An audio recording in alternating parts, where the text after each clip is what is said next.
Hello, I'm Kenny Lay of Kenny Lay and Associates. The following material was compiled by attorney Anise Washington. All legal authority and analysis cited in this video are subject to change. Check the date of this video and consult an attorney to make sure it is still a existing law. In Florida, courts may award primary and majority timesharing to one parent by overcoming the rebuttable presumption that equal timesharing serves the child's best interests. A parent seeking majority timesharing must prove by a preponderance of the evidence that equal timesharing is not in the child's best interests by demonstrating superior capacity to meet the child's needs under Florida Statute 61.133's 20 statutory factors. Key grounds include demonstrated superior parenting capacity, established stability and continuity for the child, evidence of the other parent's unfitness or inability to meet developmental needs, substance abuse or domestic violence issues, and the child's reasonable preference if of sufficient maturity. Courts must base their determination on competent, substantial evidence evaluated at the time of hearing, not speculation about future circumstances, and any timesharing award must include specific written findings that the arrangement serves the child's best interests.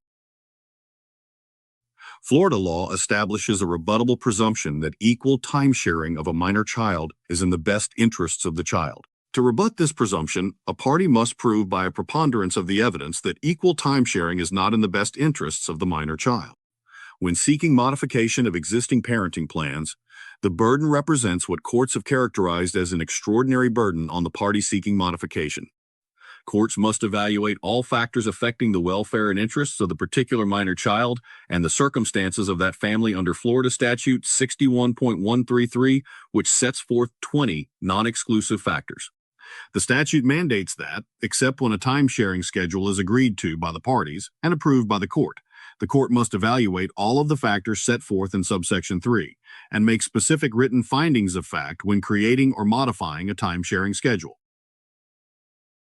Courts analyze the demonstrated capacity and disposition of each parent to facilitate and encourage a close and continuing parent-child relationship, to honor the timesharing schedule, and to be reasonable when changes are required. In Chamberlain v. Eisinger, the 4th District Court of Appeal affirmed a majority timesharing award to the father based on evidence that he displayed an ability to consider and act on the children's needs, whereas the mother had considerable difficulty in this respect. The capacity and disposition of each parent to determine, consider, and act upon the needs of the child, as opposed to the needs or desires of the parent, represents another important factor. Courts examine evidence showing one parent's superior understanding of and responsiveness to the child's developmental, educational, and emotional needs.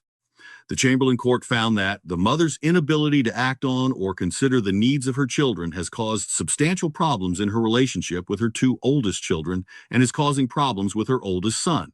Stability and continuity factors under Florida Statute 61.133d address the length of time the child has lived in a stable, satisfactory environment and the desirability of maintaining continuity.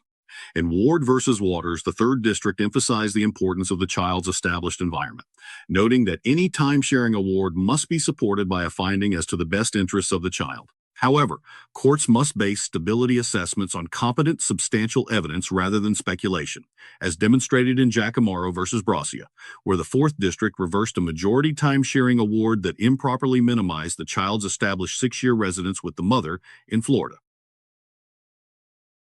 Substance abuse issues under Florida Statute 61.133Q require courts to evaluate the demonstrated capacity and disposition of each parent to maintain an environment for the child which is free from substance abuse. In Ryan v. Ryan, the 3rd District affirmed suspension of unsupervised timesharing where evidence showed the mother had purchased 7,800 canisters of nitrous oxide in a 6-week period and had previously allowed the child to play in a swimming pool while impaired. The Giacomo Court demonstrated the importance of evidence-based rather than speculative findings regarding substance abuse, reversing where the father had 3 prior DUIs and his girlfriend testified he consumed alcohol 2 to 4 days a week and marijuana maybe 4 times a week, but the court speculatively found he would maintain a substance-free environment.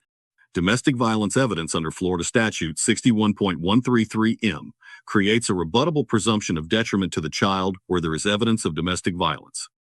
In Myers v. Myers, the 2nd District held that parents engaging in domestic violence in front of their children constitutes an unanticipated, material, and substantial change in circumstances supporting modification of a time-sharing arrangement.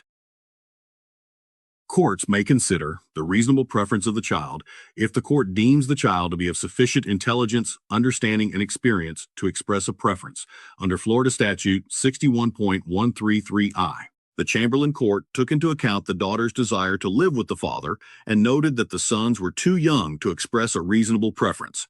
The developmental stages and needs of the child, and the demonstrated capacity and disposition of each parent to meet the child's developmental needs under Florida Statute 61.133S, require courts to assess each parent's ability to support the child's current and anticipated developmental requirements.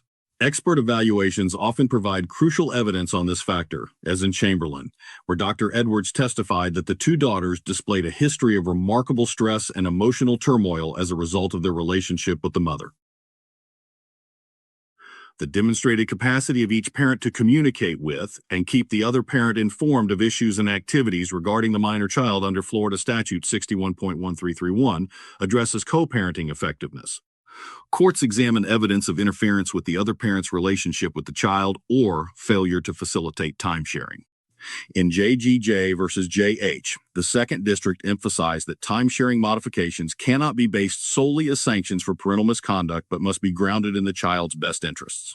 However, significant interference with timesharing can support majority timesharing awards when properly analyzed.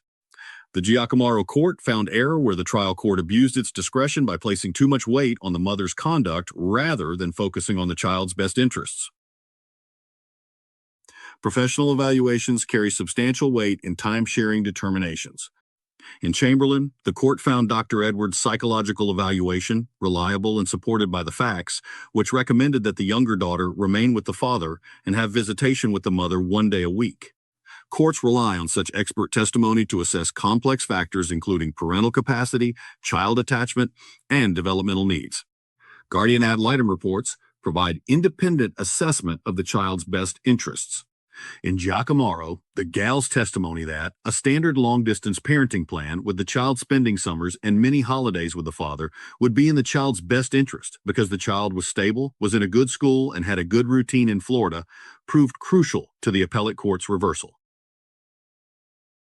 Courts have broad discretion in child timesharing matters with decisions reviewed for abuse of discretion. However, this discretion is not unlimited. The Giacomo Court held that a court may not consider potential future or even anticipated events as a substitute for evidence, requiring determinations based on competent, substantial evidence at the time of the final hearing. An appellate court will not disturb a timesharing decision unless there is no substantial, competent evidence to support the decision. The competent, substantial evidence standard requires that the trial court's determination be a reasonable decision supported by some direct evidence in the record of Myers versus Myers.